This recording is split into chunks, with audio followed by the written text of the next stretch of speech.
Sir अभी आपका एक मुद्दा था जो आपने कॉलेज यूनिवर्सिटियों में जो जात के आधार पर खास करके एससी एसटी ओबीसी के जो बच्चे हैं उनको जात के आधार से नंबर दिया जाता है, ये मुद्दा आपने उठाया हुआ था।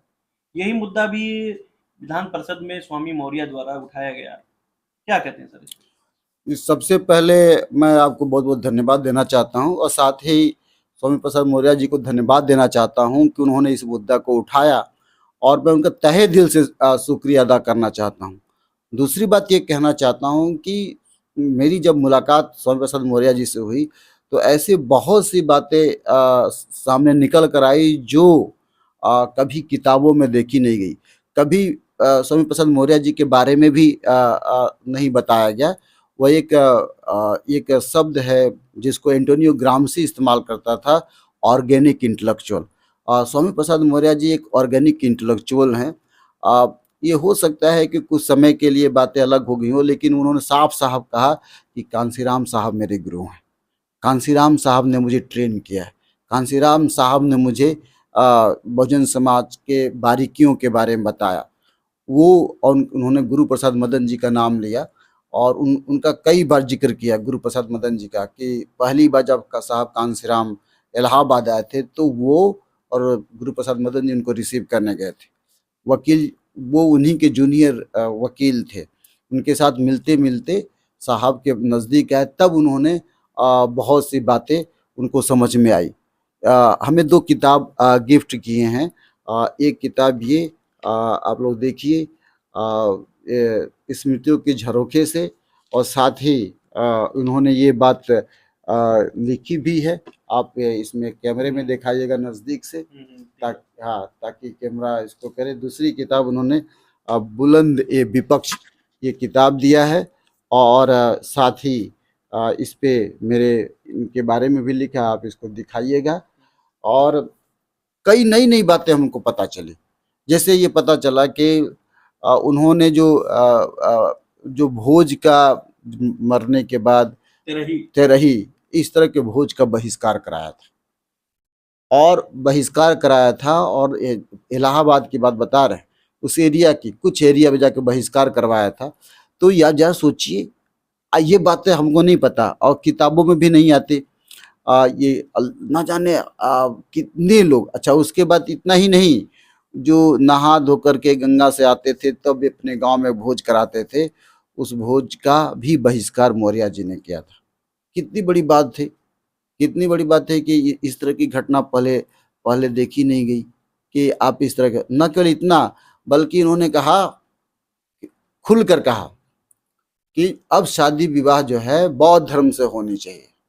और उन्होंने कहा कि इमीडिएट जो हमारे खुद के रिलेटिव थे, हो सकता है हम यादव समाज को ना कह पाएँ, हो सकता है चमार समाज को ना कह पाएँ, हो सकता है कि मैं दूसरे समाज को ना पाएँ, लेकिन मैं चूँकि उस समाज से आता हूँ, तो उन्होंने कहा कि इमीडिएट जो हमारे नात रिश्तेदार थे, उन कहा कि सबके घरों में मैं तभी जाऊँगा जब बौद्ध धर्म से आपके घर में शादी होगी।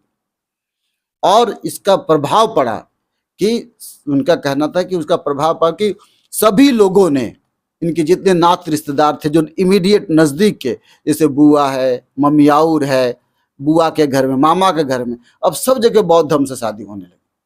तो कितना बड़ा सामाजिक परिवर्तन था। ये साहब कांसीराम का जो सपना था बौद्ध धर्म बनाने का, उसमें मौर्य जी ने बहुत ही महत्वपूर्ण योगदान किया। इस तरह की बात उन्होंने कहा। अब अगर यही बात हम सबको कहनी चाहिए कि जो भी अपने समाज का लीडर है, जैसे ओम प्रकाश राजभर, अन्नपूर्या पटेल, और भी जो लीडर हैं इस समाज के, उनको भी यही बात कहनी चाहिए कि जो इमीडिएट उनका रिलेशन है, उनके घरों में बौद्ध धर्म के से माध्यम से अगर शादी होगी तभी वो जाएंगे, नहीं तो नहीं जाएंगे। तो उन्होंने किस प्रकार से इसका, उसके बाद अपने घरों में उन्होंने बाबा साहब का और ये गौतम बुद्ध का बड़ा फोटो लगाया है।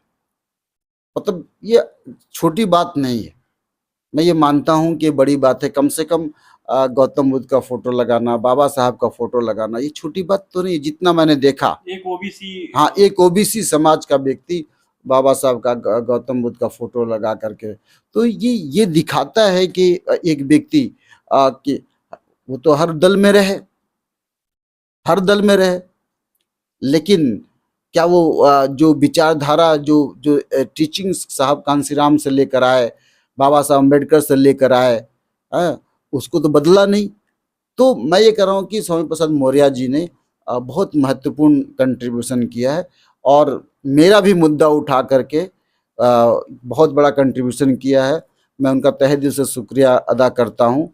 आज जब कभी मुझे मौका मिला तो मैं उन्होंने ये बात देखिए साफ साफ बात कही विधानसभा में कि बालचंद मुंगेकर कमेटी सफदरजंग हॉस्पिटल के लिए बनी थी। उस कमेटी जैसे कमेटी वर्तमान सरकार बनाए, दूसरा उन्होंने कहा कि इसके थ्रोट कमेटी बनी थी एम्स के लिए, वो कमेटी बना है। तो ये बातें उठा करके, और उन्होंने कहा कि जितना जल्दी हो ऐसे लोगों को जेल भेजने की व्यवस्था करें, वैमनस्यता बढ़ रहा है। तो देखिए कितना मुद्दा, किस तरह का मुद्दा उठाया। अभी रामचरितमानस का मुद्दा भी उठाया, और ठीक है चंद्रशेखर यादव जी ने वहाँ पे उठाया था मुद्दा, लेकिन जिस राष्ट्रीय स्तर पर स्वामी प्रसाद मौर्य ने जिस मुद्दे को आगे बढ़ाया और इतना प्रेशर बनाया, इतना प्रेशर बना कि माननीय अखिलेश यादव जी ने इतिहास में पहली बार माननीय अखिलेश यादव जी ने अपने को शूद्र होना एक्सेप्ट किया। और यहाँ तक कि विधानसभा में ये जो स्पीच दिया, यह भी स्वामी प्रसाद मौर्य जी का ही प्रभाव था।